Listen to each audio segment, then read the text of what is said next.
സൂരജ് ലാമയുടെ മരണം പ്രത്യേക സംഘം അന്വേഷിക്കണമെന്ന് ഹൈക്കോടതി. ഡിഐജി റാങ്കിലുള്ള ഉദ്യോഗസ്ഥന്റെ നേതൃത്വത്തിൽ അന്വേഷണം നടത്താൻ പോലീസിന് നിർദ്ദേശം. ലാമ ഇന്ത്യയിൽ എത്തിയത് മുതൽ മൃതദേഹം കണ്ടെത്തിയത് വരെയുള്ള കാര്യങ്ങളിൽ വിശദമായ അന്വേഷണം വേണം. കൊലപാതക സാധ്യതയടക്കം അന്വേഷിക്കണമെന്നും 3 ആഴ്ചയ്ക്കുള്ളിൽ അന്വേഷണം പൂർത്തിയാക്കണമെന്നും ഹൈക്കോടതി. ശരൺ എസ് ഉണ്ട് വിവരങ്ങൾ നൽകാൻ. ശരൺ, നേരത്തെ ഹൈക്കോടതി രൂക്ഷമായി വിമർശിച്ചിട്ടുള്ളതാണ് പോലീസിനെ ഈ കേസിൽ. ഇതിൽ സിസ്റ്റത്തിന്റെ തകരാറിനെ കുറിച്ച് ഒപ്പം ആ കുടുംബത്തോട് മാപ്പ് പറയുന്നതിനടക്കം കോടതി പറഞ്ഞിട്ടുള്ളതാണ്. അതിനുശേഷം ഇപ്പോൾ സൂരജ് ലാമയുടെ കുടുംബവും വൈകാരികമായിട്ടുള്ള ഒരു പ്രതികരണം നടത്തിയിരുന്നു. ഇതൊരു കൊലപാതകം എന്ന രീതിയിൽ തന്നെ അന്വേഷിക്കണമെന്നുള്ളത്. മരണം പ്രത്യേക സംഘം അന്വേഷിക്കുമ്പോൾ എന്തൊക്കെ പ്രതീക്ഷിക്കാം?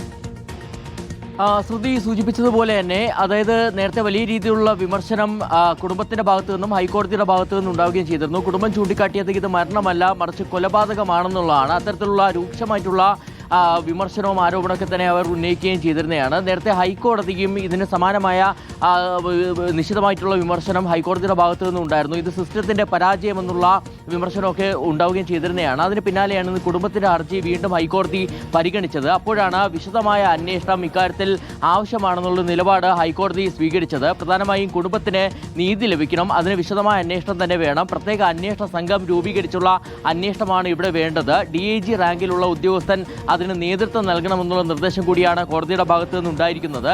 സൂരജ് ലാമ ഇന്ത്യയിലേക്ക് എത്തിയതിനു ശേഷമുള്ള, അതായത് മൃതദേഹം കണ്ടെത്തിയത് വരെയുള്ള മുഴുവൻ കാര്യങ്ങളും അന്വേഷിക്കണമെന്നുള്ളതും കോടതി നിർദ്ദേശിച്ചിട്ടുണ്ട്. പ്രധാനമായും സൂരജ് ലാമ നേരത്തെ നെടുമ്പാശ്ശേരി വിമാനത്താവളത്തിലേക്ക് വന്നിറങ്ങുന്നു. അതിനുശേഷം അദ്ദേഹത്തെ കാക്കനാട് കുഴഞ്ഞു വീണ നിലയിൽ കണ്ടെത്തുകയും അതിനുശേഷം കളമശ്ശേരി മെഡിക്കൽ കോളേജ് ആശുപത്രിയിൽ പ്രവേശിപ്പിക്കുകയായിരുന്നു. അവിടെ ചികിത്സയ്ക്ക് ശേഷം അദ്ദേഹം പുറത്ത് ഇറങ്ങി നടക്കുകയും പിന്നീട് അദ്ദേഹത്തിന്റെ മൃതദേഹം HMTക്ക് സമീപമുള്ള പറമ്പിൽ നിന്ന് കണ്ടെത്തുകയുമായിരുന്നു. അപ്പോൾ അതടക്കമുള്ള എല്ലാ കാര്യങ്ങളും സമഗ്രമായി തന്നെ അന്വേഷിക്കണമെന്ന നിർദ്ദേശമാണ് ഹൈക്കോടതിയുടെ ഭാഗത്തു നിന്ന് ഉണ്ടായിരിക്കുന്നത്. ഒപ്പം തന്നെ ആവശ്യമെങ്കിൽ ക്രിമിനൽ കേസ് രജിസ്റ്റർ ചെയ്ത് അന്വേഷിക്കണമെന്നുള്ള നിർദ്ദേശമാണ് ഇപ്പോൾ കോടതിയുടെ ഭാഗത്തു നിന്നുണ്ടായത്. നേരത്തെ കളമശ്ശേരി പോലീസ് ഇതിൽ അസ്വാഭാവിക മരണത്തിന് കേസെടുത്താണ് അന്വേഷണം നടത്തിയിരുന്നത്. അപ്പോഴാണ് കോടതി ആവശ്യമെങ്കിൽ ക്രിമിനൽ കേസ് രജിസ്റ്റർ ചെയ്യണം, ഒപ്പം തന്നെ പോസ്റ്റ്മോർട്ടത്തിൽ മരണകാരണം വ്യക്തമല്ല, കൊലപാതകമാണോ എന്നുള്ളത് പരിശോധിക്കണം, 3 ആഴ്ചയ്ക്കുള്ളിൽ റിപ്പോർട്ട് സമർപ്പിക്കണം എന്നുള്ള നിർദ്ദേശം കൂടിയാണ് ഹൈക്കോടതി ഉന്നയിച്ചിരിക്കുന്നത്. അതെ,